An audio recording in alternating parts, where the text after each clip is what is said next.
옆에 있는 분하고 인사 좀 하겠습니다. 반갑습니다. 사랑합니다.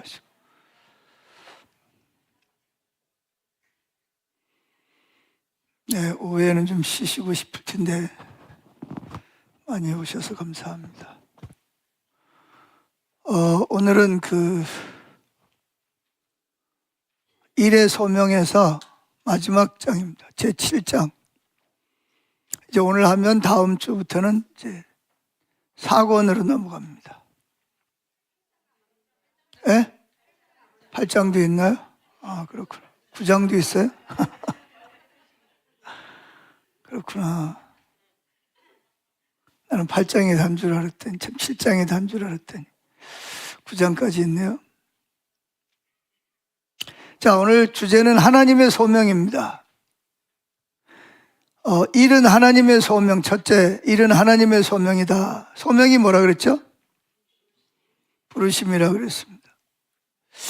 우리가 선교적 삶을 살기 위해서, 여러분 다 선교사인데 살기 위해서 중요한 요소 중에 하나가 뭐냐면 일이 하나님의 소명이라는 사실을 분명하게 인식하고 일에 임하는 것이죠.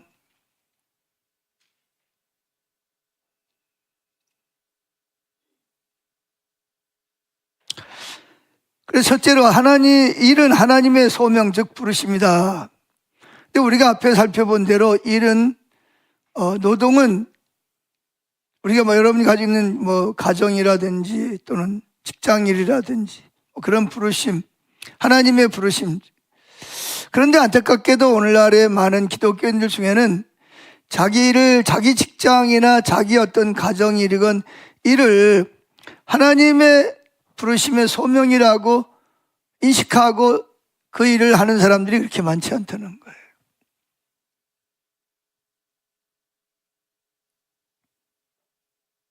그래서 하나님 나라 확장을 위해서 중요한 것이 뭐냐면 일을 할 때 소명의식을 회복하는 거예요. 그리고 자신을 위해서도 그렇고 사회를 위해서도 내가 이 일의 소명의식을 가지고 일하는 것이 굉장히 중요합니다. 팀 켈러 목사는 일과 영성, 그걸 일은 단순히 밥벌이가 아니라 소명이다, 그런 말로 시작을 해요. 일은 뭐가 아니라고요? 단순히 밥벌이라는 게 뭐냐, 그냥 밥 먹고 살고 좋은 옷 입고 좋은 차 타고 다니고 좋은 재산을 모으기 위한 그런 것이 아니고 하나님의 부르심이라는 것이죠. 그래서 여러분들이 일을 할 때 그런 부르심을, 소명의식을 가지고 일을 하는 사람과 그렇지 않고 밥벌이로 일을 하는 사람과의 삶에는 질에 엄청난 차이가 있다는 거죠. 나중에 나오겠습니다만은 그냥 억지로 먹고 살기 위해서 일을 하는 사람들은 보람도 없고요, 지치고요, 한마디로 해서 죽지 못해서 그냥 하는 거죠. 가족들을 먹여 살려야 되고 자기도 먹고 살아야 되니까. 그리고 조금 좀 잘 되면 이거 하나님 하셨구나 그러고, 조금 안 되면 또 방황하고 어떻게 해야 되는 거야 그러면서 팀 켈러 목사는 로버트 벨라라는 분이 말하는 걸 참조하면서 오늘날 미국 문화에 대한 이야기를 합니다. 그분들이 다 미국 사람이니까 미국 문화의 응집력을 갉아먹어버린 것이 표현적 개인주의다라고 말합니다. 어떤 공동체, 하나님의 부르심, 하나님은 없어져 버리고 본인이 하나님의 자리에 앉아서 개인주의를 하는 거죠. 그게 바로 미국 문화의 응집력, 하나됨을 갉아먹고 있는 요소다, 이렇게 말하고 있습니다. 그래서 미국인들의 지나친 개인주의와 표현들이 결국은 미국 사회가 함께 공유하는 삶이나 사회 구성원 전체를 한데 묶는 지배적인 진리나 가치가 존재하지 않는다고 말하는 수준에 이르게 했다라고 하는 것이죠. 그러면서 팀 켈러 목사는 로버트 벨라의 말을 인용하면서 개인의 신성함을 인정하고, 개인의 개인의 개인을 신성함으로 인정하고 보장하는 쪽으로 현대 사회가 급속하게 기울어가면서 그 개인들한테 묶는 사회 구조를 그려내는 상상력은 점점 더 사라지고 있다. 개인을 신성 불가치만, 아무도 나한테 뭐라 그러지 마. 내가 이 우주에 내가 중심이니까. 개인을 신성 불가치만 존재로 여기는 관념과 전체를 보는 감각이나 공동선에 대한 관심이 균형을 이루지 못하고, 그 개인이 중요하죠. 개인이 중요하지만 그 개인은 뭐예요? 공동체 속에. 내가 개인적으로 중요하지만 내가 이 의왕시민이라고 하는 곳에 그 속에 있는 거고, 의왕시는 또 경기도라고 하는 곳에 소속돼 있고, 경기도는 대한민국이라는 곳에 소속이 돼 있는 거예요. 나만 따로 나 아무도 말하지, 나라에서도 말하지 말고 도에서도 시에서도 난 내 마음대로 할 거야. 이제 이런 의식이 미국 사회에 팽배해져 가고 있다. 특별히 학교에서 그렇게 하는 거죠. 그래서 뭐 성경에 보면, 잠언서에 보면, 전서나 자녀들을 뭐 해라? 훈계하라고 그러잖아요. 말 안 들으면 어떻게 돼요? 때려서라도 가르치라는 거죠. 근데 지금 만약에 그런 식으로 하면 뭐죠? 학생 폭력으로 법에 교도소 가야 됩니다. 왜? 개인의 왜 그 가치를 가냐? 지난번에도 지난주 금요일 날 나온 신문에 보니까 그 교육청, 지청에 있는 그 장학사하고 그걸 담당하는 그 학생들 폭력 그거를 뭐 중재하고 담당하는 변호사가 쓴 그 글을 보니까 참 우리나라가 정말 기가 막히더라고요. 그러니까 잠자는 애들을 깨워야 돼요, 말아야 돼요? 그럼 여러분 전부 다 교도소, 경찰서 가야 될 사람들이요. 왜 깨우면 안 돼요? 개인의 쉴 권리를 뭐 했다? 교사가 침범했다. 그럼 안 깨워요? 안 깨우면 또 뭐 하죠? 부모가 교사를 고발합니다. 왜? 왜 우리 아이한테 관심을 안 갖고 왕따를 시키냐? 그래가지고 또 고발을, 그러니까 이러지도 못하고 저러지도 못하는 거예요. 이게 우리나라의 현재 교육법입니다. 그래서 그 사람들도 이거는 뭔가 잘못됐다 그러는데 국회의원들이 그렇게 법을 만들어가지고, 국회의원들은 자기들 지지자들이 그렇게 말하면 그렇게 법을 만들잖아요.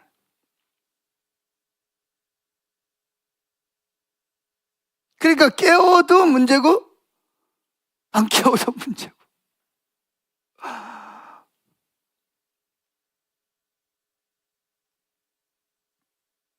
그 개인 사회가, 그러니까 국가나 사회가 급속하게 개인을 뭘로 먹는다고요? 신성 불가침 존재로 보는, 특별히 자녀 양육에 있어서.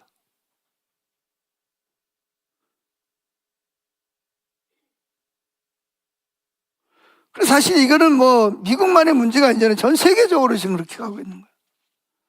그래서 지금 뭐 프랑스라든지 뭐 독일 이런 데서는 나이가 어린 아이들에게는 스마트폰을 주지 말자, 제한하는 법을 만들었어요. 근데 우리나라는 지금 이리지도 못하고 저리지도 못하고 눈치만 보고 있는 거예요. 만들어야 되는 건 알겠는데 아이들에게 스마트폰을 안 주는 거는 맞는데 이걸 했다가는 또 뭐라고 또 말할지 모르는 거예요.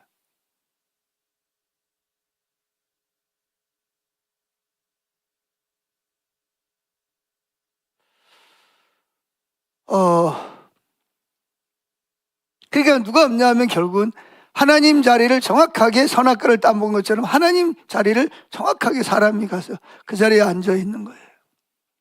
그러니까 기준이 하나님이, 말씀이 기준이 돼야 되잖아요. 그래요, 안 그래요? 교회에서뿐만 아니라 교육법에도 마찬가지고, 뭐 정치도 마찬가지고, 경제도 마찬가지고, 뭐 시에도 마찬가지고, 도에도 마찬가지고, 국회도 마찬가지고, 어디서나 하나님의 말씀이 기준이 돼야 되는 거예요. 그렇게 생각 안 하세요? 근데 하나님의 말씀은 그건 예수 믿는 사람 너희들의 개인적으로 그거는 믿든지 말든지 하고 우리는 여기는 간섭하지 말라는 거예요. 공적인 영역에는 너희들 신앙을 갖다가 여기다 갖다가 관련시키지 말라는 거예요. 교회에서만 뭐 동성애법 그거 하면 안 되고 뭐 하면 안 되고 그거는 교회에서만 너희들끼리 자기 주관에 자기가 믿는 신앙에 따라서 그렇게 하고 그걸 가지고 사회에다가 국가에다가 이렇게 한다 저렇게 한다 간섭하지 말라는 거예요. 공적인 영역에는 너희들 신앙을 가져다가 개입시키지 말라는 거예요. 근데 그게 얼마나 잘못된 거예요. 국가가 누구에 의해서 만들어지고 누구에 의해서 운영되어지는데. 아니 비 안 오면 기호제 지나고 하나님 비 내려달라고 기도하면서 법을 만들거나 어린이들을 교육하는 일은 성경적인 내용은 다 성경적인 가치관을 갖다가 우리에게 강요하지 말라고 그러면서 필요하면 하나님 전쟁이 일어나면 하나님 우리나라 도와달라고 그러고 비 안 오면 홍수 나면 도와달라고 기도하라고 그러면서 실제로 중요한 모든 일은 하나님의 말씀이 아니라 자기들이 하고 싶은 대로 다 하잖아요. 이게 여러분 국가만 그런 게 아니고 예수 믿는 사람들도 마찬가지 아니에요? 가정도 마찬가지고 가정에서도 하나님이 기준이 돼야 되잖아요. 하나님 말씀이 기준이 되고 예수님이 기준이 돼야 되잖아요. 부인은 부인이 주도권 잡으려고 그러고 남편은 남편이 주도권 잡으려고 그러고 애들은 애들이 시들 하고 싶은 대로 하려고 그러고 그래가지고 여러분 아세요? 요즘에 노인들이 노인들이 뭐라 그러냐면 나이 들어가지고 만약에 몸이 아프거나 그러면 어떡할 거냐 그랬더니 60% 이상이 뭐라고요? 자녀들한테 손 안 벌린다. 왜? 손 벌려봤자 별로 유익이 없고 그럼 뭐하냐? 혼자 살겠다. 그냥 부부간에 살다가 한 사람 떠나면 한 사람 가고 남은 재산 가지고 살다가 그냥 죽겠다는 거예요. 그리고 자녀들하고 살겠다는 것은 16%밖에 안 됩니다. 16%. 이 가정이 완전히 해체돼 버린 거예요. 깨져버린 거예요. 왜? 개인주의 때문에.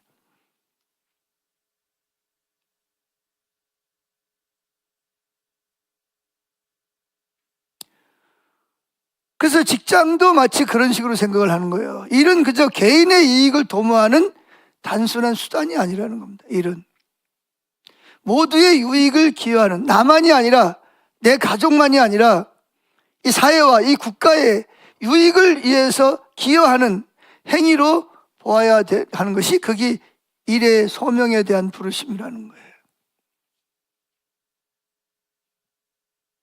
자, 이에 대해서 팀 켈러 목사가 한 말을 한번 읽어보죠. 좀 읽어보시죠.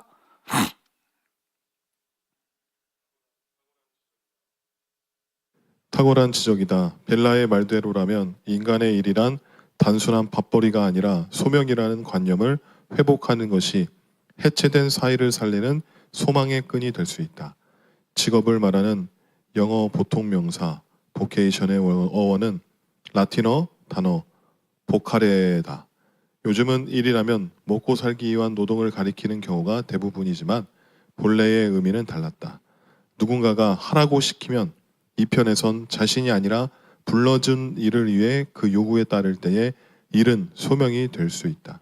개인적인 이해를 초월해서 어떤 존재를 섬기는 사명으로 일의 본질을 재설정하지 않으면 부르심이란 의식이 자리 잡을 수 없다.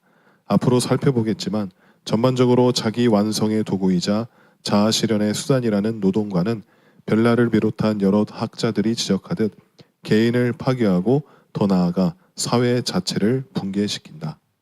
예, 이게 무서운 거라는 거거든요. 결국은 가정이 해체되고 있고요. 사회도 해체되고 있잖아요. 국가도 마찬가지고요. 그 다음은 뭐냐, 러시아처럼 강한 나라가 뭐예요? 옆에 저 조그만한 거 저놈이 가진 게 많네. 러시아가 여러분 세계에서 제일 땅이 넓은 나라 아닙니까? 쓸모없는 땅이 많지만. 그런데 저거 내가 뺏어야 되겠네. 그래 전쟁 일으키는 거 아니야?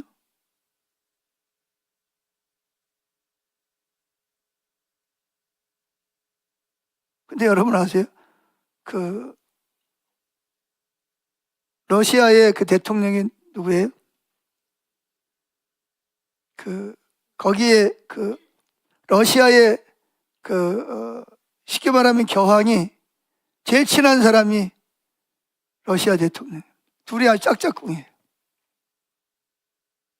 그리고 러시아의 교황이 푸틴 대통령이 전쟁 일으킨 것을 뭐 하는지 적극적으로 지지한다.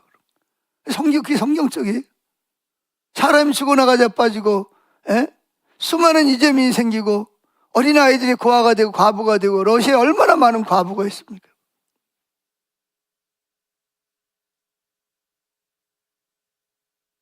그게 하나님의 뜻인가요?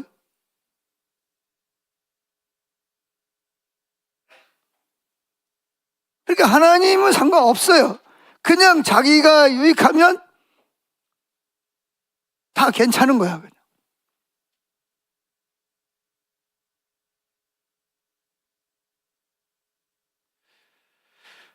자, 그래서 작은 첫째로 성경이 말하는 소명, 부르심은 우선적으로 예수님을 따르는 전반적인 삶에서의 부르심이다. 이걸 쉽게 말하면, 여러 가지로 말했는데 쉽게 말하면 하나님의 부르심은 뭐예요? 하나님과 같이 먹고 자고 일하고 쉬자는 거고요. 그게 첫째 부르심이에요. 그게 애굽에서 이스라엘 백성을 끌어낸 목적이고, 아브라함을 택한 목적이고, 에클레시아 불러내다, 그 소명이 그러면 다 이유가 뭐냐? 결국은 에클레시아 교회라는 말은 하나님이 불러낸 사람들이라는 뜻이거든요. 여러분들도 하나님께로 불러낸 사람들이에요. 예수님 말을 빌으면 아무도 내 아버지께서 내게로 오게 하지 않으면 내게로 올 자가 있다 없다? 여러분은 여러분이 스스로 온 것처럼 생각할지 모르지만 하나님이 여러분을 택하고 부르셨기 때문에 온 거예요. 아무도 하나님의 부르심이 없이는 예수님을 믿고 예수님께로 올 수가 없어요. 이게 성경이 말하는 거고요.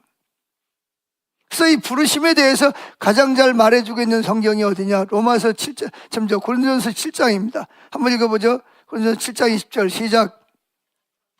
각 사람은 부르심을 받은 그대로 지내라. 내가 종으로 있을 때에 부르심을 받았냐? 염려하지 말라. 내가 자유롭게 될 수 있거든. 그것을 이용하라. 주 안에서 부르심을 받은 자는 종이라도 주께 속한 자유인이요. 또 그와 같이 자유인으로 있을 때에 부르심을 받은 자는 그리스도의 종이니라.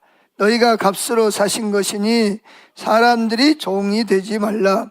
형제들아, 너희는 각각 부르심을 받은 그대로 하나님과 함께 거하라. 그러니까 여러분들이 종으로 있어도 부르심을 받은 사람은 사람의 종이 아니라 누구의 종이라고요? 하나님의 종이라. 여기 부르심이라는 말이 몇 번 나오죠?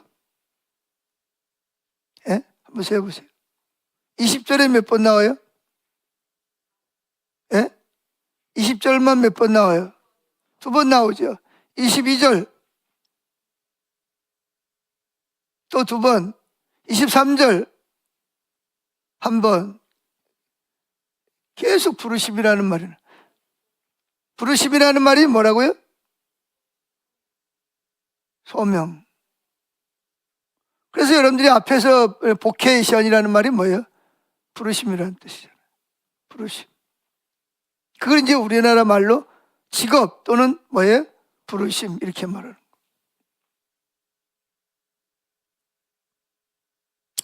고린도전서 7장은 특별히 부부관계, 부부 사이의 성관계, 독신의 삶과 결혼, 할례와 무할례, 종과 자유 등 다양한 주제를 다루고 있는데 성경은 하나님의 부르심을 따라 행하라고 말하고 있다는 거죠. 이 구절은 특별히 먼저 기독교인들에게 결혼 생활이나 일, 사회적인 입장 등을 전반적인 분야에서 하나님의 부르심을 따라 하나님을 기쁘시게 하는 삶을 살라고 말하고 있습니다. 자, 하나님을 기쁘시게 하려면 누구를 기쁘게 하지 말아야죠? 자기를 기쁘게 하거나 사람을 기쁘게 하는 게 같이 갈 수가 없습니다. 그래서 하나님 기쁘게 하는 게 쉽지 않은 거예요. 나도 기쁘게 하고 사람도 기쁘게, 하나님도 기쁘게 하면 얼마나 좋겠어요.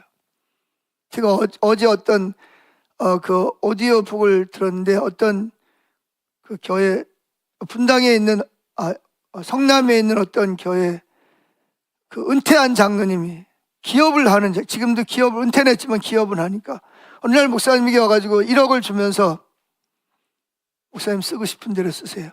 선교를 하든지 뭐. 그러면서 뭐라 그랬냐면, 우리 교회가 몇 주년, 제가 너무 자세하게 이야기하면 금방 하니까, 몇 주년 기념일을 맞이해서 제가 그러니까 그냥 목사님에게 그냥 돈을 드리는 게 아니에요. 뭘 위해서 드리는 거예요? 몇 주년. 예를 들면 뭐 우리 교회로 말하면 35주년이니까 제가 1억 원을 목사님에게 드릴 테니까 목사님이 알아서 쓰세요. 그거 어떻게 해야죠? 써야 돼요? 안 써야 돼요? 예? 1억 원. 내가 1억 원 만져봤나? 돈을 뭐 1억 원 이체하고 뭐 그런 거는 했는데 1억 원을 그냥 주는 거예요, 목사님한테. 그것도 그냥 목사님 개인으로 쓰라는 말은 하는데, 이게 뭐냐면 원래는 어디 가야 되는 거예요? 몇 주년 기념을 해서 헌금을 해야 되는데 목사님에게 드릴 테니까 목사님이 알아서. 그 목사님이 1억 원을 앞에 놓고 일주일을 고민한 거예요. 써야 되나 말아야 되나.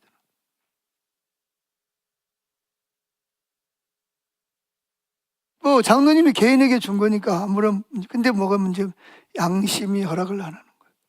양심 때문에 괴로워하는 거예요. 법적으로는 아무런 문제가 없어.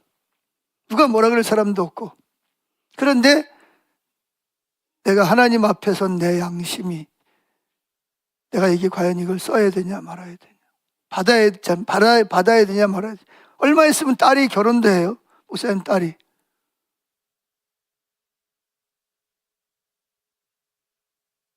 그러니까 뭐 그 장로님이 뭐라 그러면 뭐 결혼식에 보태 쓰든지 뭐라든지 하여튼 목사님이 알아서 하십시오 그래 준 거예요. 어떻게 했을 것 같아요?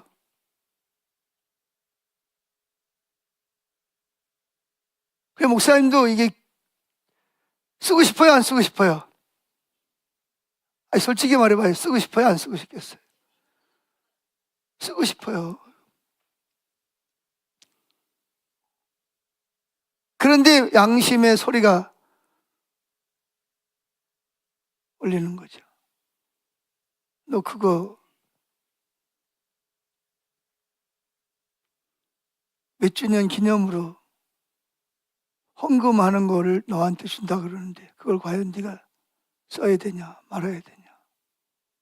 그래, 일주일을 목사님 1억 앞에서 흔들리는 거예요. 자기도 처음으로 깨달았대. 아, 내가 돈 앞에서 흔들리는구나. 깨달았다는 거예요. 그래서 이제 이 장로님이, 참 목사님이 장로님 보고 그러지 말고 당회를 열어서, 당회에서 모든 장로님들이 은퇴한 장로님이 드리는 거니까 그 목사님 쓰셔도 됩니다. 그렇게 합당하게 하면 어떻겠냐 그랬더니, 목사님 무슨 얘기냐, 이건 내가 개인적으로 내가 드리는 건데 그걸 왜 당회를 하냐고.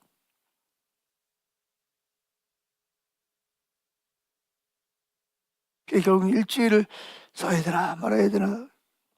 한쪽 마음속에서는 뭐 하자? 그 돈이면 뭐 이런 이제 생각이 들어오고. 그래서 결국은 뭐 했어요? 그 돈을 장로님한테 전화를 하고 도로 드립니다. 이건 도저히 내가 써야 될 돈이야. 그랬더니 장로님 막 얼굴이 막 붉어지면서 막, 이건 내가 목사님 내 성의를 무시하냐고.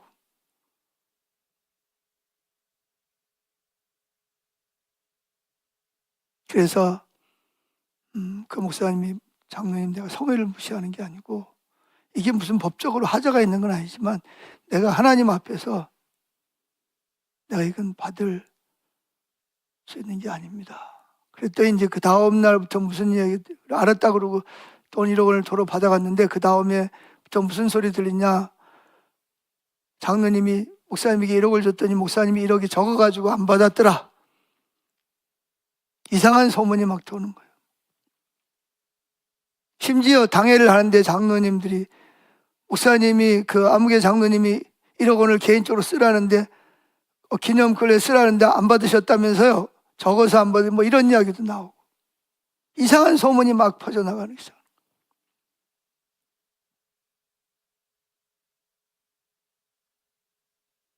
그리고 그 장로님하고는 완전히 등이 져버린 거죠.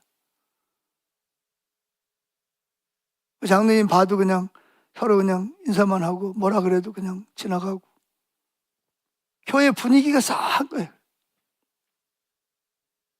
어떤 권사님이 신방을 오라 그래서 갔더니 그 이야기를 하더라고요. 목사님 요즘 무슨 이야기가 도는지 아세요?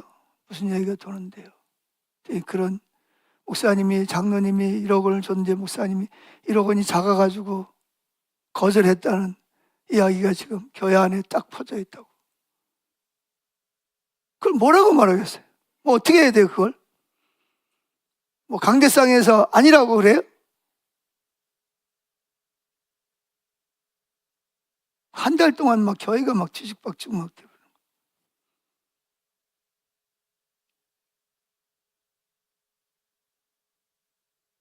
한 달쯤 지났는데 갑자기 그 사업하는 장로님 아들한테도 전화가 왔어요. 아버지가 갑자기 뇌졸중으로 쓰러져가지고 병원에 입원했다고. 불이 나게 갔더니 그 장로님이 이제 이야기를 하더라. 미안하다고. 사실은 내가 목사님 시험하려고 내가 1억 드렸다고. 그게 맞다고.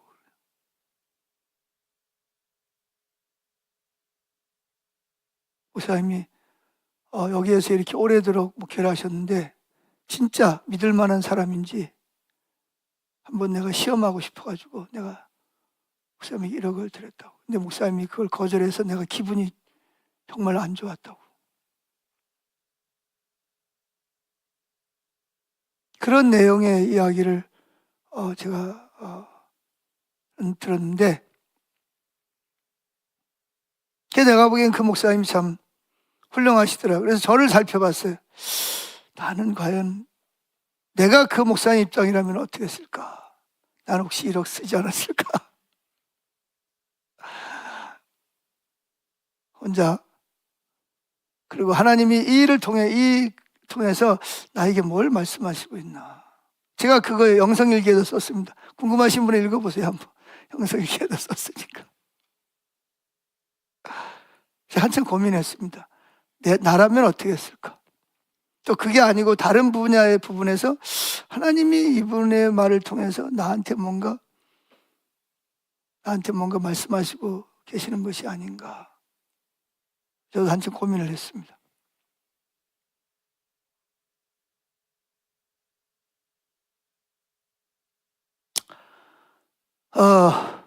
자, 넘어가서 보면 로잔 운동. 여기 TOW가 뭔지 아세요? 일의 신학이라는 약자입니다. 이래 Theology of Work이라는 말이에요. Theology는 뭐예요? 신학. of 뭐뭐의 work는 뭐예요? 이건 일의 신학. 이걸 줄여서 뭐라 그래요? TOW. 그러니까 앞에 자만 띄는 거예요. Theology T of O work W. 그래가지고 TOW가 나오면 뭐다? 이거는 일의 신학이다라고 여러분들이 앞으로 이제 일의 신학이라고 그러지 않고 그냥 TOW 이렇게 나올 겁니다. 그러거든 뭔 줄 알아라? 이게 일의 신학이라는 말이로구나. 그렇게 여러분들이 인식을 하셔야 됩니다. 그래서 여기서 말하는 이게 굉장히 길어요. 이게 이거 오늘 다 하려고 그러면 아마 여러분 한 7시나 돼야 끝날 것 같은데, 하여튼 제가 줄여서 설명을 하겠습니다. 그러니까 제일 먼저 부르신 게 누구냐 하면 이스라엘 백성들을 애굽에서 불러내 모세를 부르셨고 아브라함을 부르시고, 구약에 보면 이런 하나님이 부름을 받은 사람들이 많이 나오는 걸 볼 수가 있습니다. 근데 이 부르심의 핵심이 뭐죠?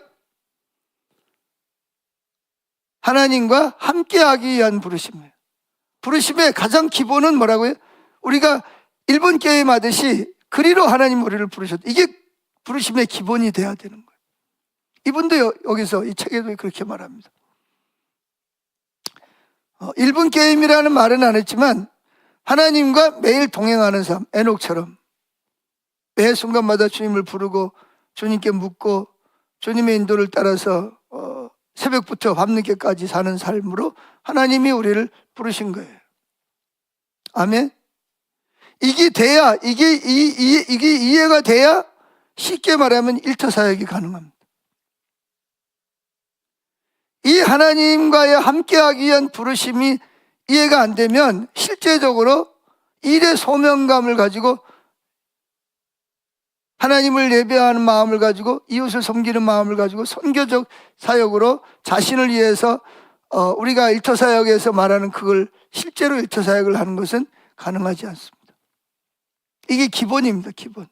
이 기본이 베이스에 깔려 있어야 됩니다. 그게 되든 안 되든 그게 이해가 돼야 돼요. 하나님 나를 어디로 부르셨다? 하나님과 친밀함으로. 언제 친밀함? 24시간, 168시간, 1년 365일, 내 생의 전부를 하나님과 먹고 일하고 쉬고 운동하고 취미생활하고 자고 하나님과 함께하는, 이게 부르심의 가장 기본이 돼야 된다는 거예요. 아멘? 아멘 좀 하세요. 꼭 아멘 하라 그래야 하세요. 그래서 우리가 앞에서 본 듯이 하나님은 뭐 하시는 분이다? 일하시는 분이고 우리를 어디로? 일로 창조의 동역자로 부르셨다. 근데 그 일이 누구의 일이? 내 마음대로 하는 게 아니죠. 누구에 따라서? 하나님의 부르심을 따라서 매 순간 하나님의 부르심을 따라서 일을 하는 거예요. 그래서 이르신학 소논문에서 이렇게 말합니다. 한번 읽어보시죠. 특히 우리의 직업은, 자, 제가 있습니다. 특히 우리의 직업은 우리가 예수 그리스도의 일에 동참하는 것과 필수적인 부분이 되어야 한다. 그분이 이뤄낸 창조는 천지의 창조적 행위 그리고 생산적 행위의 기초를 이룬다. 하나님의 구속의 역사는 모든 직장에서의 정의, 치유, 화해, 긍휼, 자비, 겸손, 온유 그리고 오래 참음을 통해 나타날 수 있다. 그분의 구속의 역사는 복음에만 국한되는 것이 아니라 하나님께서 항상 의도하셨던 대로, 뭐 하셨던 대로? 의도하셨던 대로 이 세상을 만들어가는데 필요한 모든 것을 아우른다. 그러려면 어떻게 해야 돼요? 매 순간 주님이 함께 하셔요. 주님께 묻고 주님 인도를 따라가야, 주님 행하시는 거 보고 따라가야 되잖아요. 안 그러면 하나님이 계획하고 목적하는 바가 뭔지 어떻게 알고 따라가겠어요? 그리고 이 구속의 역사는 하나님께서 에덴 동산에서 인류에게 임하신 창조, 생산 그리고 부양의 일과 함께 이루어진다. 성경에는 구속의 역사가 창조의 역사보다 우선이라고 서술한 것은 없다. 두 가지 역사는 모두 계속되는 것이며 그리스도인들은 창조와 구속의 역사에 모두 동참하라는 명을 받았다. 그렇습니다. 자, 넘어갑니다. 세 번째, 작은 세 번째. 이래서 하나님의 소명을 발견하는 종교개혁자들. 자, 이 중세시대까지는요, 이 초대교회 때는 안 그랬는데 중세교회를 지나오면서 기독교가 세계를 지배했잖아요. 저 유럽을.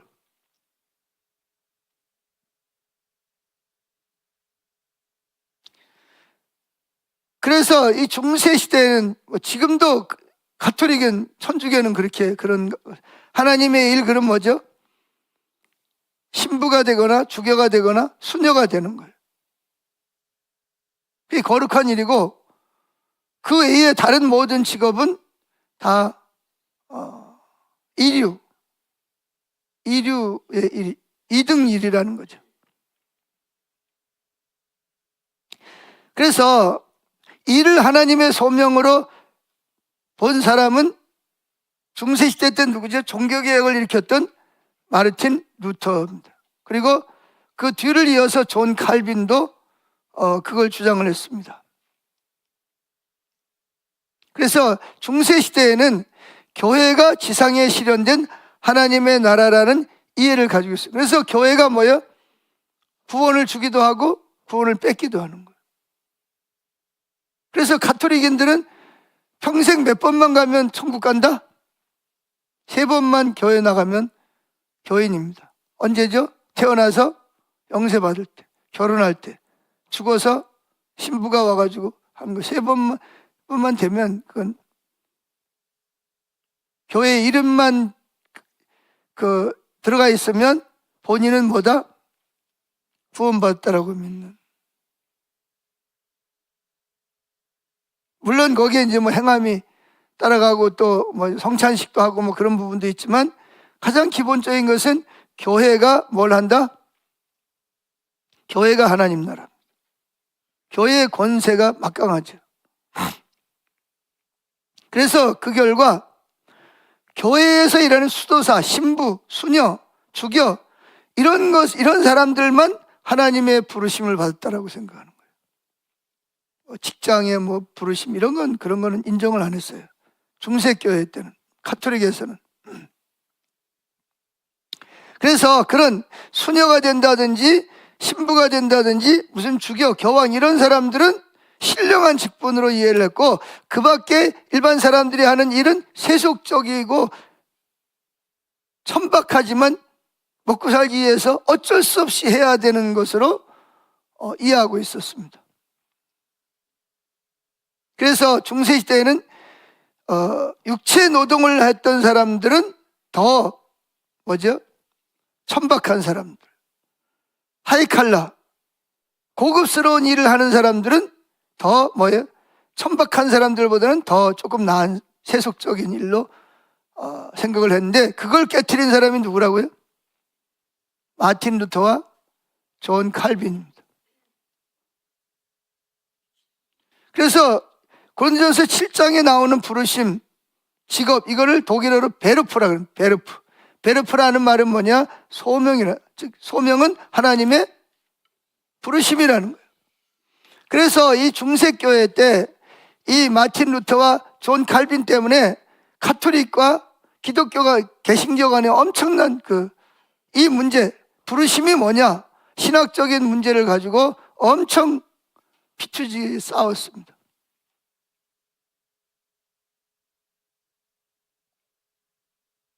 베르프나 보카이션이나 똑같은 부르심인데 이거를 뭐라고 말하냐? 이거를 직업이라고, 지금은 이제 그걸 직업이라는 말을 쓰는데 원래는 베르프 또는 보카이션 이게 뭐죠? 부르심, 소명이었어요. 소명. 직업이라 그러지 않고 소명이라 그랬어요. 근데 그게 어느 순간에 타락하면서 보카이션과 베르프가 뭘로 바뀌었다?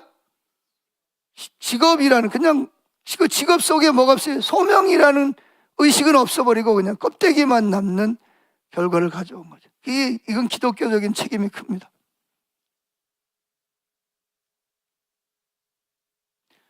그래서 이 중세 시대에는 왕족, 귀족, 장인, 농부들 이런 것들은 다 아무리 왕족이라도 왕관을 쓰고 있어도 다 뭐예요? 세속적인 직분이에요. 뭐만? 신부가 되거나 수녀가 되거나 수도사가 돼야만 무슨 직분? 거룩한, 신령한 직분인 거예요. 나머지는 전부 아무 왕이고 뭐고 뭐 농부들이고 뭐 다 세속적인 직분으로 인정을 했어요. 그런데 이 종교개혁자들이 일어나가지고 그러니 얼마나 그 싸움이 치열했겠습니까?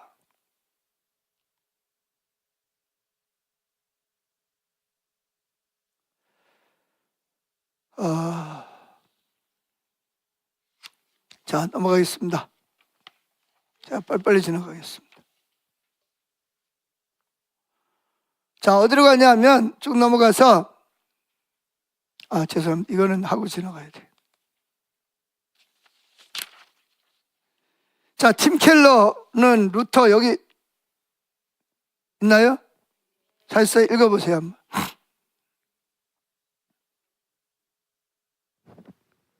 팀 켈러는 루터가 모든 일을 하나님이 주신 소명으로 받아들이는 놀라운 개념 말고도 두 가지 면에서 일의 주제와 관련한 중요한 통찰력을 우리에게 제공했다고 주장합니다. 루터가 믿음으로 말미암는 의의 관점에서 성경을 새롭게 보니까 그런 부분도 보여진 것 같습니다. 오직 믿음으로만 구원을 얻는다는 칭의 교리야말로 크리스천의 노동관 형성에 한층 더 깊은 영향을 주었다. 세속적인 노동을 하찮게 여기는 반면 종교적인 일들을 높이 떠받드는 중세적인 옛 관념은 구원 자체에 대한 오해에서 비롯된 면이 있었다. 계속 읽으세요. 그중 하나는 종교적인 행위가 하나님 앞에서 특별한 지위를 차지하는 결정적인 요소라면 교회에서 일하는 목회자들과 그 밖에 일을 하는 사람들 사이에 근본적인 차이가 존재한다고 봐야 하지만 종교적인 행위가 하나님의 사랑을 얻는데 털끝만큼도 영향을 주지 않는다면 교회와 직접적으로 관련된 일들이 다른 노동보다 조금도 우월할 것이 없다는 것입니다. 예. 그래서 지금도 그 신부님들은 술 먹고 담배 피우고 술집에 가 술 먹고 가다가 쓰러져도 만약에 그 교회, 내가 소속된 교회 쉽게 말하면 담임 목사님이 술집에 가서 술 먹고 가다가 비틀거리고 쓰러졌다. 그런데 이제 그 교인이 지나가다가 그 신부님을 봤다. 그러면 어떻게 할 것 같아요? 여러분 같으면 제가 그랬다 그러면 어떻게 하겠어요? 제가 술집에 가 술 먹고 담배 냄새 풀풀 풍기면서 길거리에 쓰러지면 어떡할 거예요? 야, 이게 무슨, 아마 사진 찍어가지고 아마 재직 카톡에 아마 쫙 들어볼, 뭐 그러지는 않겠지만, 그럼 가톨릭에서는 어떻게 할 것 같으세요? 그분들은요, 그 신부를 만지는 것조차도 조심스러워. 그래가지고 둘차 업고 가든지 차에다가 모시고 가서 어디에 신부방에 들어가지 못합니다. 문 앞에서 이렇게 자기는 그냥 그리고 입 딱 다옵니다. 왜 그러죠? 이분은 거룩한 부르심을 받은 사람. 나는 세속적인 사람인지라. 아니 실제로 그 가치관이 그렇습니다, 여러분.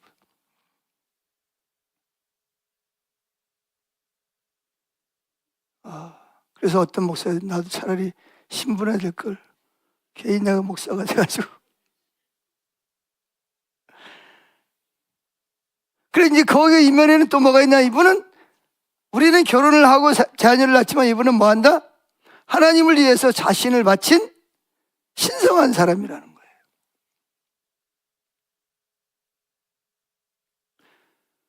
예, 실제로 여러분 그 신부님들 술 잘 잡습니다. 주일날 미사 끝나고 이렇게 뭐죠? 거기 회장들 이렇게 불러가지고 소주 파티합니다. 술 드시고 싶은 분은 글로 가시면 됩니다. 끝나고 나서 이렇게 한 잔씩 들고 얼굴이 벌게 가지고 그게 아무렇지도 않아요. 그냥 술 먹고 취하지 말라 그랬지 술 먹지 말라 그랬지 이런 의식이 있어가지고 그렇게 합니다. 그렇다고 진짜 천주교를 가라는 말은 아니에요. 하여튼 그렇다는 거를 지금도 현재적으로 그 이면에 뭐가 있냐면 그런 부르심에 대한 소명의 신부와 그런 사람들은 부르심이 있고 일반 사람들은 그냥 자기가 원하는 직장 잡아가지고 그냥 원하는 거니까 세속적인 것과 거룩한 것을 구분하기 때문에 그들 사고 속에 그런 것이 있어요. 그러니까 이게 잘 안 깨집니다, 여러분.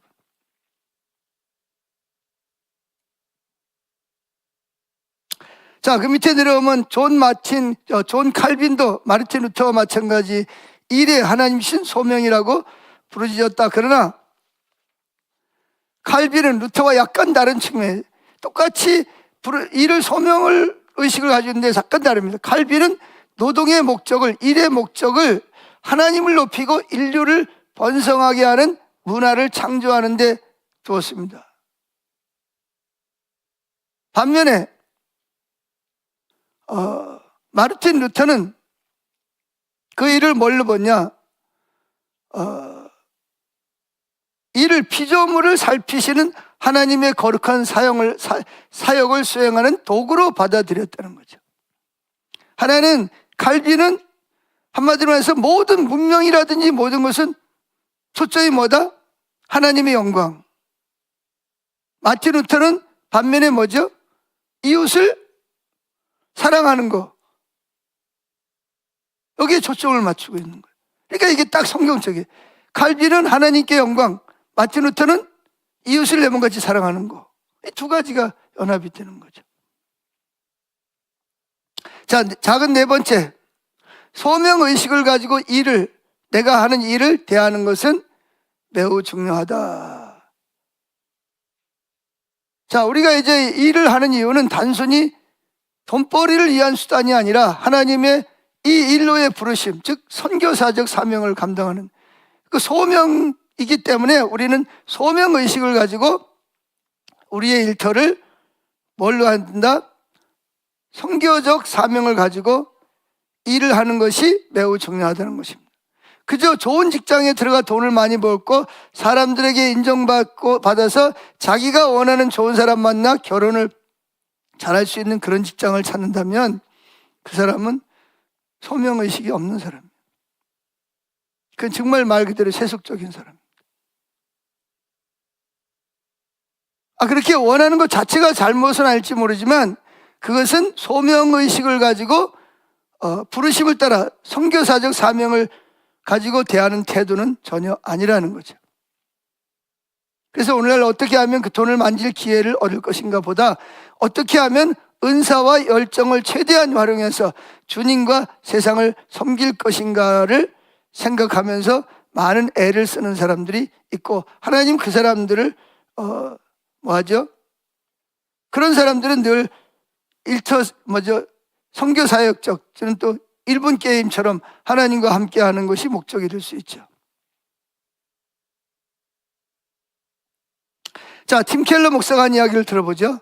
이거 보시죠. 크리스천이라면 세상에서 자신이 하는 일의 목적에 대해 이처럼 혁신적인 통찰을 가져야 합니다. 하나님이 불러서 과업을 맡기셨다는 사실 자체가 힘을 주므로 자아를 실현하고 권력을 얻을 속셈으로 직업을 선택하거나 이를 대해서는 안 된다. 도리어 이를 하나님과 이웃을 섬기는 도구로 보아야 하며 그 목적에 따라 직장을 선택하고 업무에 임할 필요가 있다. 직업을 선택하기에 앞서 던져야 할 질문은 무엇을 해야 돈을 많이 벌고 출세할 수 있을까가 아니라 지금 내가 가진 능력과 기회를 가지고 어떻게 하면 하나님의 뜻과 이웃의 요구를 늘 의식하면서 최대한 다른 이들을 섬길 수 있을까여야 한다. 자, 여기 뭐라고요? 뭘 해야 어떤 일을 해야 돈을 많이 벌고 출세할 수 있을까가 이거는 뭐가 아니다? 소명이 아니죠. 그럼 뭐예요? 지금 내가 가진 능력과 기회를 가지고 어떻게 하면 하나님을 섬기고 이웃을 사랑하는 부르심의 사명을 감당할 수 있겠냐 하는 소명의식을 가지고 해야 된다는 거예요. 그리고 이걸 따라서 뭐 한다? 하나님 앞에서 이 세상에서도 기업을 상을 받거나 뭐 한다? 심판이나 책망을 받고 하나님 앞에 가서도 그렇게 할 것이기 때문이라는 거죠. 그래서 여기 팀 켈러는 또 계속 이야기합니다.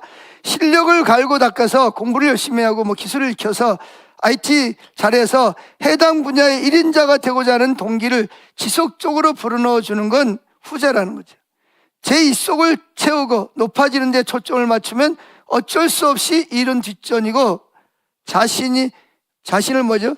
돈벌이에 앞세우는 게 되는 왕성한 의욕은 과욕으로 변하고 욕심으로 변하고 강력한 추진력은 탈진으로 이어지며 있는 것으로 자족하는 마음가짐은 자기 혐오와 감정이 다른 사람은 저렇게 많이 벌었는데 나는 이게 뭐야 이런 비교의식, 자기 혐오의 감정이 그러나 일의 목적을 자신을 넘어선 무언가 하나님을 섬기고 높이는 데 둔다면 달란트와 포부, 직업적인 열정을 효율적으로 사용할 더 확고한 이유가 생기게 마련이며 세상적인 기준에서도 장기적인 성공을 거둘 수 있을 것이다. 실제로 여러분 보면 지금까지 정말 유명하고 세계적인 사람들은 다 뭘 가지고 있어요? 대부분 다 기독교 신앙을 가지고 있는 사람이 있어요. 뭐 음악가들이, 발명가들이라든지.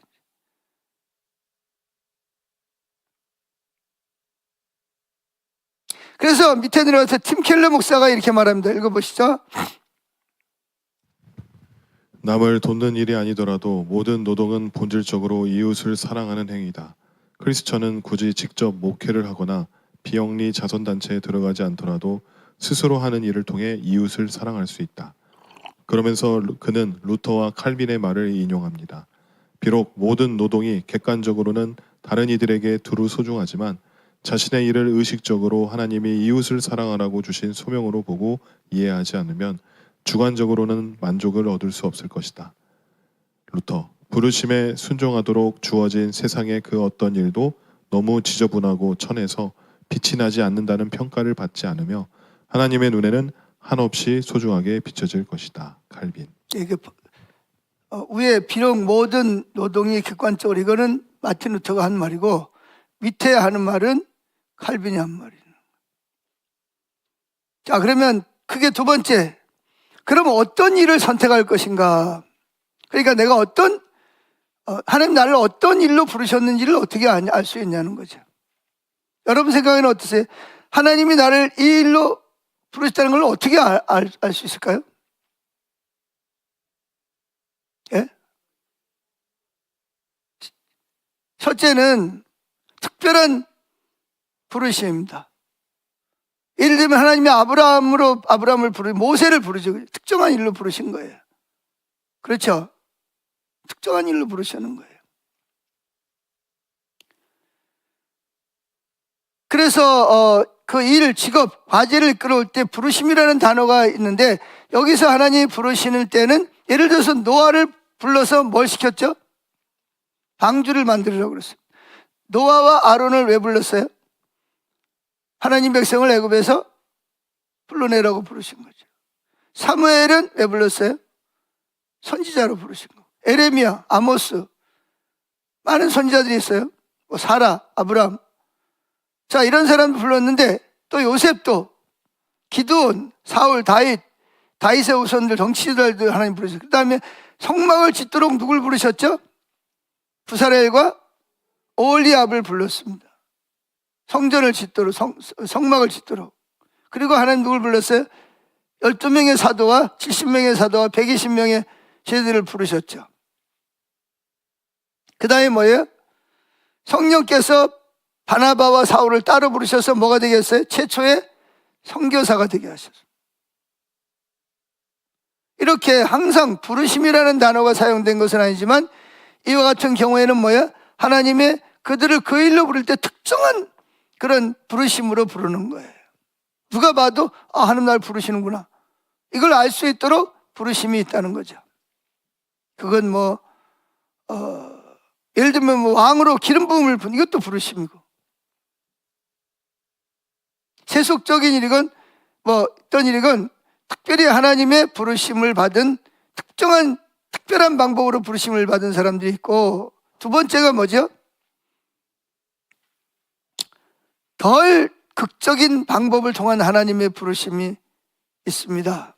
그래서 여기에 일터신학이라는 소논문에서 이렇게 말합니다. 부르심이 특정한 업무, 일, 직업 또는 일 종류를 맡으라는 하나님의 직접적이고 명백한 명령을 의미하는 것이라면 그러한 부르심에 대한 내용은 성경에 많지 않다. 몇 명 정도 될까요? 특별한 방법으로 부르심을 받은 사람들은 한 100여 명 정도 됩니다. 100여 명 정도 됩니다. 물론 작은 숫자는 아니지만 그 사람들은 특정하게 하나님이 불렀다는 것을 선지자를 통해서는 그건 다 알 수 있을 만큼 부르셨어요. 그런데 그래서 여기 일터 신학의 소논문을 쓴 그 논문을 보면 하나님께서 대부분의 사람들에게 특정한 일이나 직업을 위한 직접적이고 개인적이며 명백한 부르심을 주지는 않는다라고 말하고 있습니다. 성경 공부나 기도, 교회 공동체, 그리고 개인적 묵상 등과 같이 조금 덜 극적인 방법으로 사람을 이끄신다라고 하는 것입니다. 그래서 일 혹은 직업에 관련하여 하나님의 인도를 분별하고 함에 있어 고려돼야 할 세 가지 중요한 사항을 제시하려고 한다, 그런 얘기입니다. 세 가지가 뭘까요? 이게 이제 나를 이 직업으로, 그러니까 이 직업으로 나를 부르셨는지 안 부르셨는지 어떻게 그걸 아느냐라는 게 세 가지로 말하고 있어요. 첫째가 뭐죠? 첫째는 세상의 필요입니다. 즉 세상의 필요에 대한 우리의 인식이 중요한 거예요. 그래서 여기 일의 신학에서 소문문에서는 이렇게 말하죠. 하나님께서 여러분에게 무엇을 기대하시는지를 나타내는 가장 강력한 지표는 바로 하나님의 뜻하시는 대로 세상을 만들기 위해 어떠한 일이 필요한지에 대한 여러분의 인식일 것이다. 꼭 규모가 크거나 전 세계적인 문제일 필요는 없으며 그저 이 세상에서 이루어져야 하는 것들이면 된다, 이렇게 말합니다. 자, 예를 들면 내가 지금 우리 그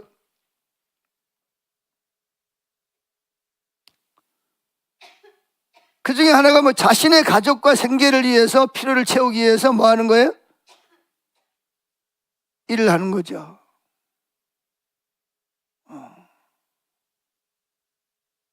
왜냐하면 디모데전서 5장 8절이면 누구든지 자기 친족, 특히 자기 가족을 돌보지 아니하면 믿음을 배반한 자여 불신자보다 더 악한 자니라.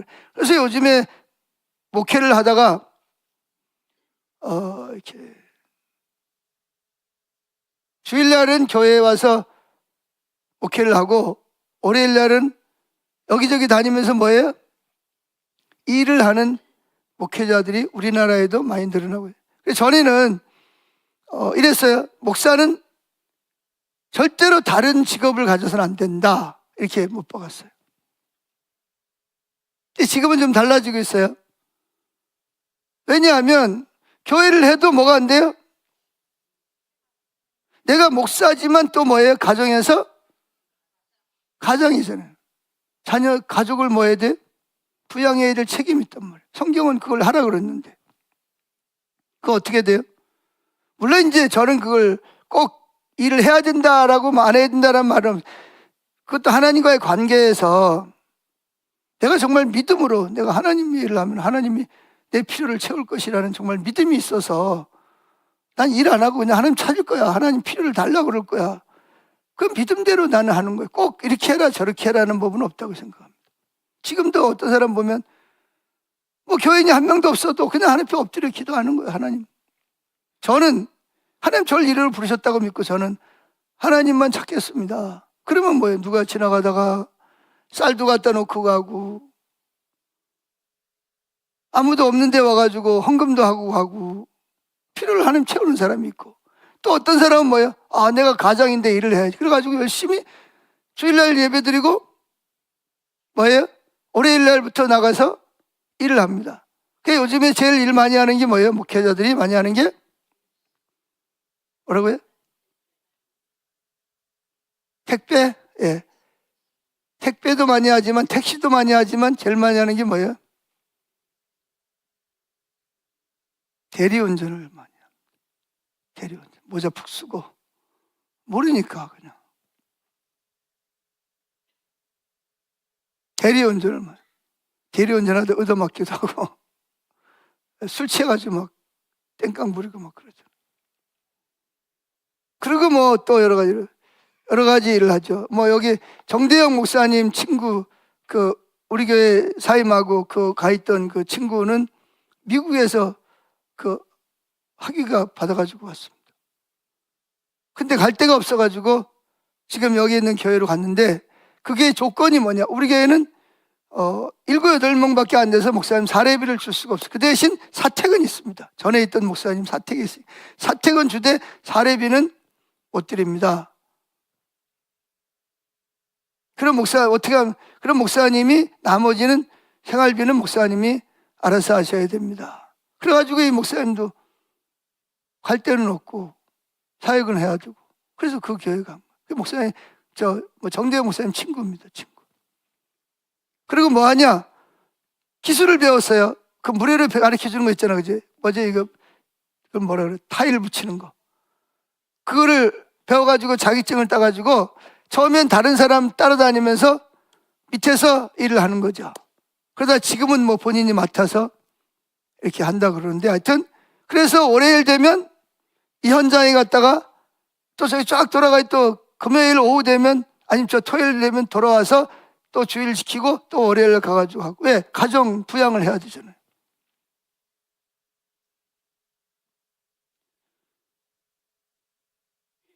그러니까 세상의 필요가 뭐냐?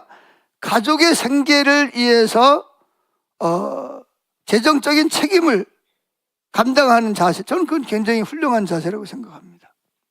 근데 반대로 정말 하나님이 나는 목회자로 부르심을 받았으니까 정말 그런 믿음을 가지고 하나님이 찾기를 원하신다면 저는 그것도 합당하다고 생각합니다. 그래, 중요한 거는 그 자세죠. 내가 가장이니까 어떤 방법으로든 가족을 뭐 해야 돼요? 부양해야 되는 책임이, 이게 하나님 주신 책임이거든요.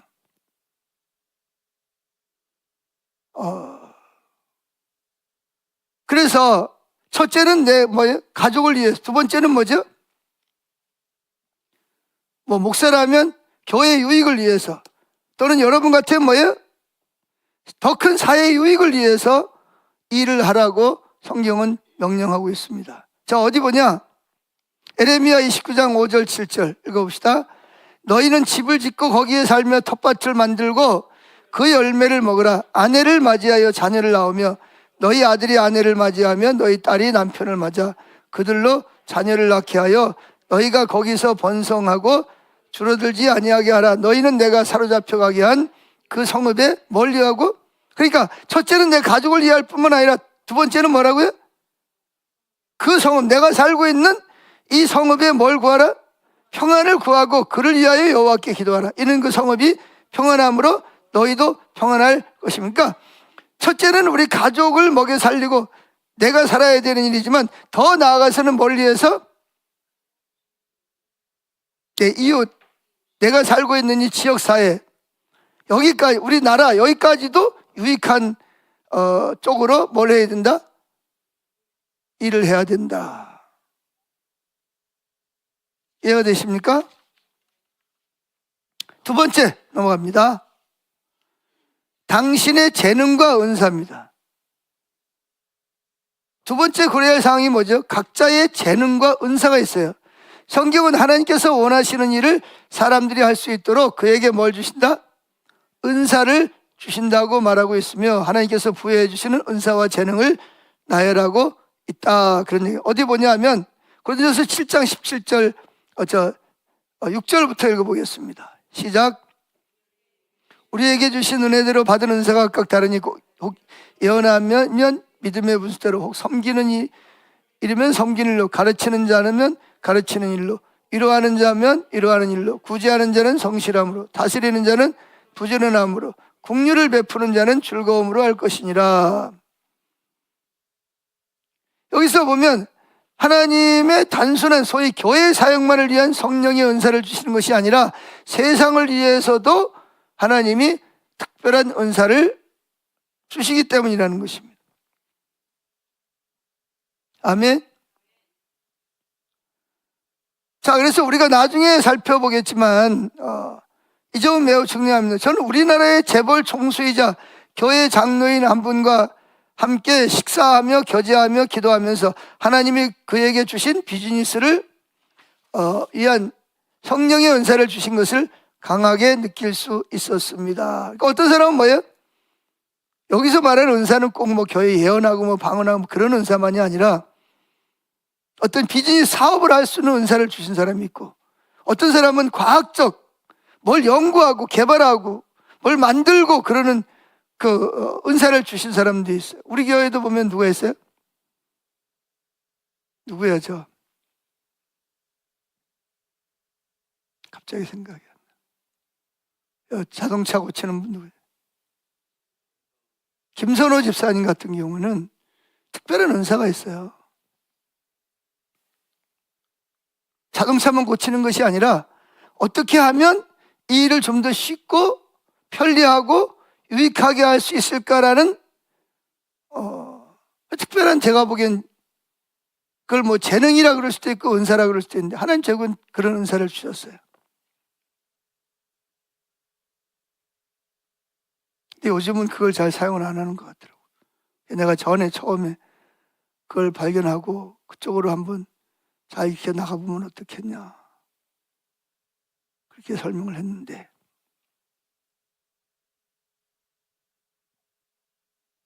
그래서 사도 바울은 성령의 은사에 대해서 얘기할 때 그는 보통 교회 내에서 그 은사를 쓰임에 대해서 언급하지만 그리스도인들이 행한 뭐예요?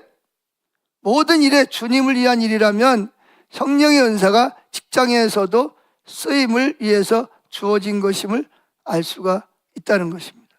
따라서 은사와 재능은 하나님의 인도하심을 분별할 수 있게 해주는 하나의 요소가 돼. 나를 어떤 직업으로 부르셨는지, 어떤 쪽으로 부르셨는지. 근데 여기도 주의가 있어요. 너무 자신의 은사에만 매몰되어 가지고 하나님의 큰 그림을 못 볼 수도 있다, 이렇게 말합니다. 그래서 여기 일의 신학에서 소논문에서 이렇게 말합니다. 서양에, 여기 읽어보시죠. 세대는 인류 역사상 은사를 가장 잘 분석한 세대지만 그러한 분석에 너무 매달리는 경향은 자기 몰두로 이어질 수 있으며 세상에 필요한 관심을 기울이지 않게 될 수 있다. 위의 성경 구절들은 하나님께서 개인적 만족이 아닌 공동의 선을 위해 은사를 내려주셨다고 말하고 있다. 그뿐만 아니라 하나님께서는 우리가 직업을 갖게 된 후에야 비로소 필요한 은사를 주시는 경우도 많습니다. 하나님께서 우리를 어떤 일로 인도하시는데 그 일을 위한 은사와 능력이 우리에게 없다는 것을 느낀 적이 얼마나 많습니까? 그리고 하나님의 인도에 믿음으로 순종하면서 절박하게 하나님의 도움을 구할 때 하나님께서 지혜와 능력과 은사를 주시는 경우 또한 얼마나 많습니까? 자, 이 일로 나를 부르셨다는 걸, 그 직업을 선택할 때 어떻게 하라고요? 첫째는 세상에 필요했다. 두 번째는 은사, 내가 잘하는 거, 내가 좋아하는 거, 난 이것만 하면 신나. 예를 들어서 뭐 옛날에 제가 어릴 때만 하던 가수가 되면 다 뭐 한다 그랬죠? 다 굶어 죽는다 그래요. 부모님들이 막 보따리 쌀을 다니면서 못하게 했어요. 그런데 사람들 해요, 안 해요? 그래, 부모 말 듣고 안 한 사람들은 그냥 그렇게 살아요. 근데 그때도 뭐예요? 자긴 가난하게 살아도 좋으니까 뭐 하겠다? 노래하겠다. 그런 사람은 세월이 바뀌면서 엄청난 부를 가진 사람들이 많이 있잖아요. 그러니까 어떻게 했든 그 은사 중에 하나가 뭐냐면 점점 자기가 좋아하는 거예요. 그 일을 하면 힘이 나고 그 일을 하면 보람을 느끼고 돈은 하나도 못 벌어도. 근데 그것도 이제 너무 거기에 치우치면 안 되죠. 가족을 부양해야 되거나 사회에 유익을 주기 위해서 지금 말한 것처럼 그런 일이 있습니다. 세 번째, 가장 진정한 갈망, 제가 지금 말한 거하고 비슷한 내용이기도 한데요. 특별히 빌립보서 2장 13절에 보면 이렇게 말합니다. 읽어보죠. 너희 안에서 행하시는 이는 하나님이시니 자기의 기쁘신 뜻을 위하여 너희에게 소원을 두고 행하게 하시라니 그랬습니다. 제가 어릴 때 뭐 하려고 그랬을 것 같으세요? 전 죽어도 목사 안 하려고 그랬습니다. 왜 목사 안 하려고 그런지 아세요? 제가 있던 교회, 그 감리교회는 제가 주님을 인격적으로 만난 교회거든요. 근데 그 장로님은 정말 착한데 그 조합장, 큰 과수원을 하는 남자 권사님이 있어요. 그 권사님이 교회를 헌금을 많이 하니까 그걸 재정부장에 자기 마음대로 좌지우지하는 거. 목사님도 마음에 들면 뭐 그거 하고 마음에 안 들면 막 내보내고 뭐. 그래서 정말 교회가 작았는데 그 교회를 돌로 베델교회라 그래가지고 충북 제천군 백업면 방학일이 베델 감리교회라 그래가지고 그 목사님이 그냥 그 교회 짓느라고 그냥 그 무거운 돌을 직접 짊어지고 돈이 없으니까 교회는 지어야 되니까 그래가지고 그거를 짓다가 또 위에 떨어져가지고 막 다리 막 기부스하고 다니고 막 그랬거든요. 근데 그 권사님이 그 목사님 보고 교회 짓고 나니까 떠나라 그런 거예요. 그 목사님이 안 떠나니까 어떻게 해요? 자기가 재정부장이니까 사례비도 안 줘. 갈 때까지. 그래가지고 목사님이 울면서 우리 청년들이 가가지고, 청년은 아니지만 하여튼 학생 때 가가지고 이삿짐 실어드리고, 교인들이 아무도 안 실어주는 거예요. 그러니까 우린 철 모르니까 제가 그걸 보면서 난 죽어도 난 목사는 안 한다. 난. 뭐 한다? 돈이 많이 벌어가지고 장로가 되가 있는 목사님을 마음껏 목회를 하도록 내가 해드리리라. 그래서 내가 어릴 때 하고 싶었던 게 뭔지 아세요? 국회의원 하는 거. 대통령 자격은 없는 것 같고 국회의원은 많으니까 내가 국회의원이 돼가지고 좀 해야 되겠다. 그런 어릴 때 그런 생각을 가졌는데 그건 내 생각이고 하나님이 저를 만나는 사람마다 날 보고 뭐가 된다 그래요? 목사가 되어야 된다. 처음에 그 이야기가 얼마나 듣기 싫었는지. 왜 나는 안 한다는 걸 자꾸 하라 그래.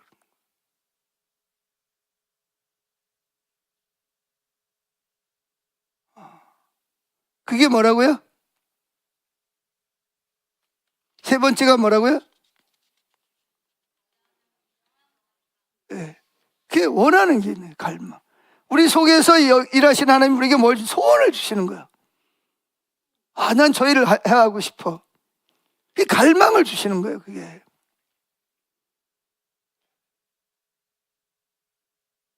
그래서 진정한 갈망. 하나님 내가 뭔가 진짜 하고 싶은 그런 갈망도 하나님께서 사용하시는 중요한 요소가 된다는 것입니다. 그래서 여기 일터신학 소논문에서 이렇게 말합니다. 읽어보시죠. 때때로 그리스도인들은 하나님께서 어떠한 일을 하라고 부르시는 경우 자기가 싫어하는 일로 부르실 것이라고 믿는다. 그렇지 않다면 왜 하나님께서 굳이 자신들을 부르셔야 한단 말인가? 그리스도인들에게 있어 소름 끼치는 상상 중 하나가 바로 자신이 살기 싫어하는 나라로 선교를 떠나라고 하나님께서 부르시는 것이다. 하지만 뛰어난 선교사들은 자신이 섬기는 장소와 그곳 사람들에 대한 깊은 갈망을 지니고 있다. 게다가 하나님께서 여러분이 선교사가 되길 원하신다고 누가 그러던가? 만약 하나님께서 여러분을 어떠한 일이나 직업을 담당하라고 인도하신다면 여러분 마음속에 강한 갈망을 통해 깨닫게 될 확률이 높다. 예, 이게 이제 그 세 번째 직업을 선택하는데 중요한 요소라는 것입니다.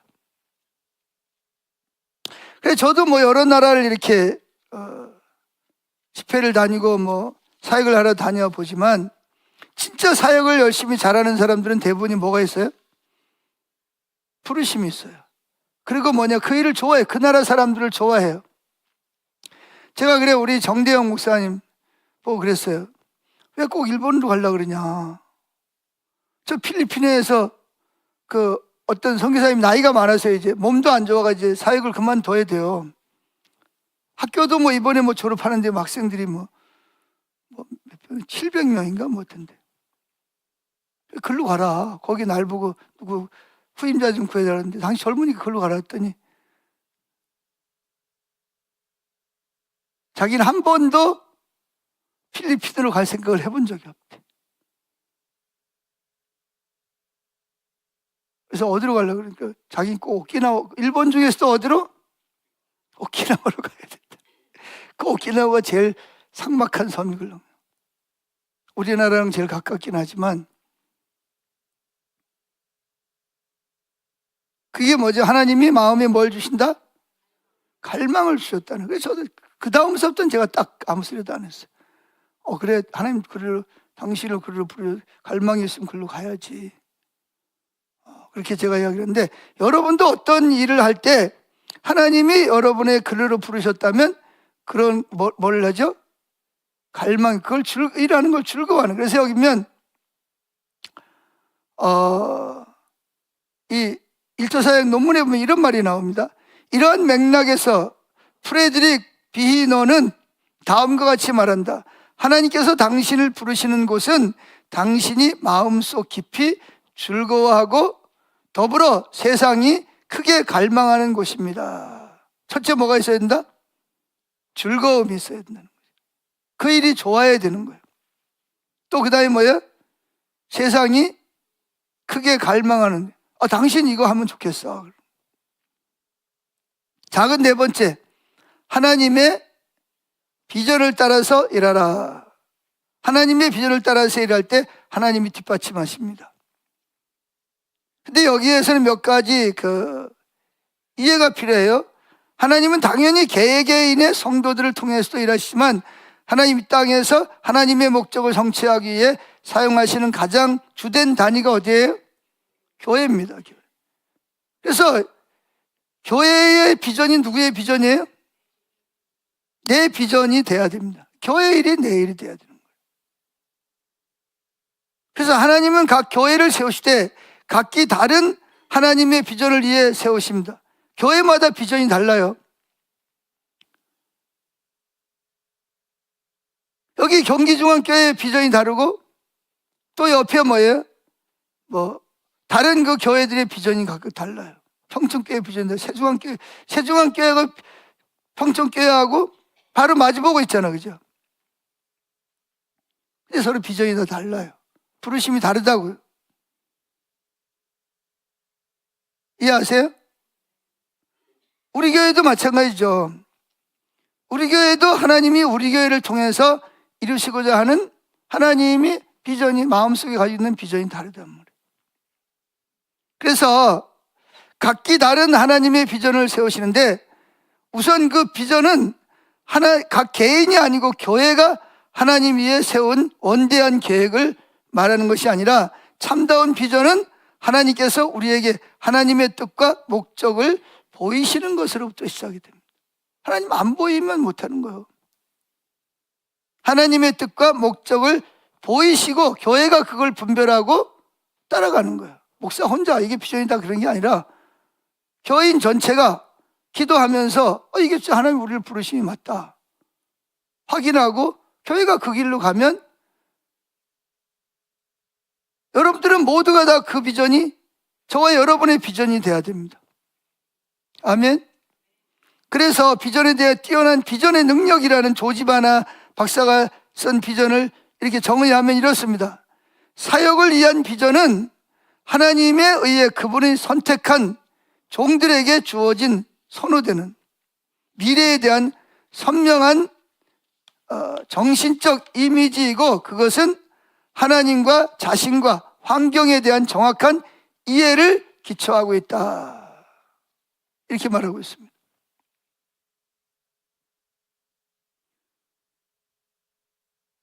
자, 그래서 한마디로 말해서 하나님은 각 교회에 각기 다른 하나님의 비전을 주시는 거예요. 그래서 바나 박사가 동일한 지역에 세워진 하나님의 교회라도 그 교회들을 향한 하나님의 비전은 각각 다르다라고 말하는 것입니다.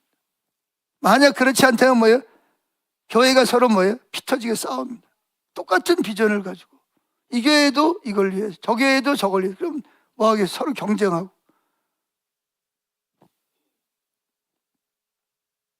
성경에 보면 예루살렘 교회를 향한 비전이 다르고 안디옥 교회를 향한 비전이 달랐어요. 어떻게 다르죠? 예루살렘 교회는 이방인들을 위해서 기도하고 기준을 세워나가는 교회고 안디옥 교회는 이방인에게 뭘 하는 교회? 선교사를. 근데 예루살렘 교회는 한 명도 뭐예요? 선교사를 파송한 적이 없어요. 공식적으로. 근데 안디옥 교회는 이방인과 유대인이 모여서였는데 하나님의 음성을 듣고 선교사를 바울과 바나바를 선교사를 파송하잖아요.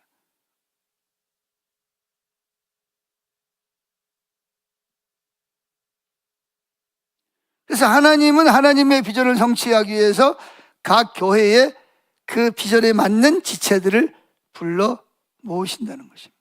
이 비전에 가진 교회는 이 비전에 맞는 사람을 보내시는 거예요. 반대로 이 교회의 비전을 이루려면 이 교회의 비전에 맞는 사람들을 또 그 교회로 또 보내시는 거예요. 이해하시겠어요? 그래서 고린도전서 12장 18절이면 그러나 이제 하나님이 그 원하시는 대로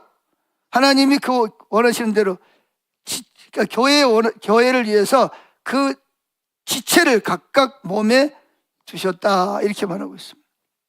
그러니까 여러분들이 우리 영광교회에서 부르심을 받고 왔으면 여러분들은 영광교회 비전이 여러분의 비전이 되어야 되는 거예요.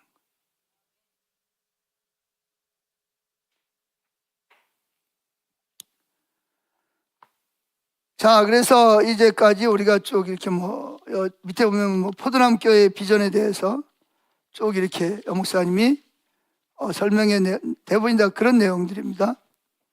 그런 포도남교회 주신 비전을 어떻게 따라가고 있는지에 대해서 나머지는 쭉 기록하고 있는 내용들입니다. 자, 여기까지 질문 있으세요? 이게 워낙 분량이 많아서 두 번에 나눠서 하기도 하고 그렇고 한 번에 그냥 중요한 부분만 찍어서 나눠보았습니다. 질문 있으세요? 없어요? 빨리 끝내면 좋겠죠? 기도합니다. 다 같이 한번 통성으로 기도합니다. 하나님, 우리가 하나님의 소명, 부르심을 어떻게 알 수 있는지를 네 가지로 살펴보았는데, 하나님, 우리가 이 일들을 통해서 잘 주님을 따라갈 수 있도록, 특별히 하나님의 부르심은 가장 중요한 부르심은 하나님과 함께하는 것입니다.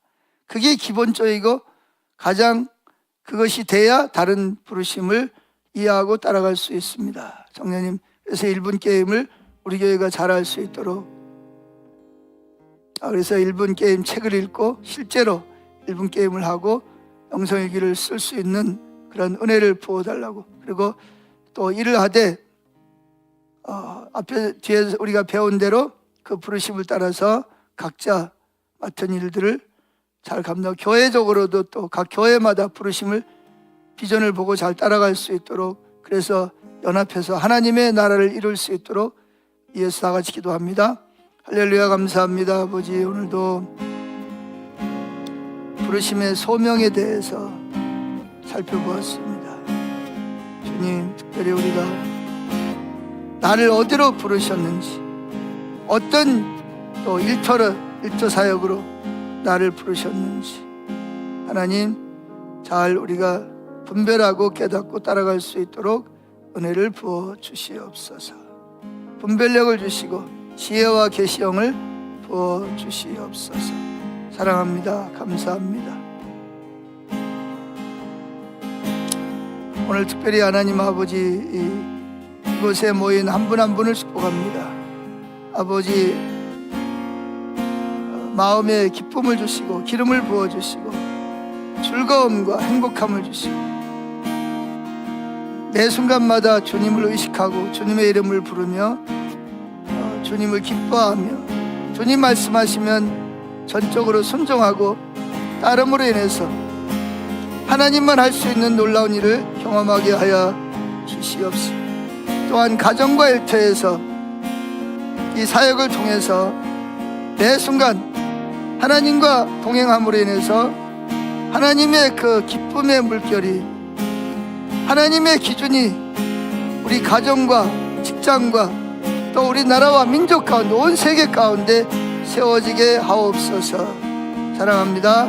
예수님의 이름으로 축복하며 기도했습니다.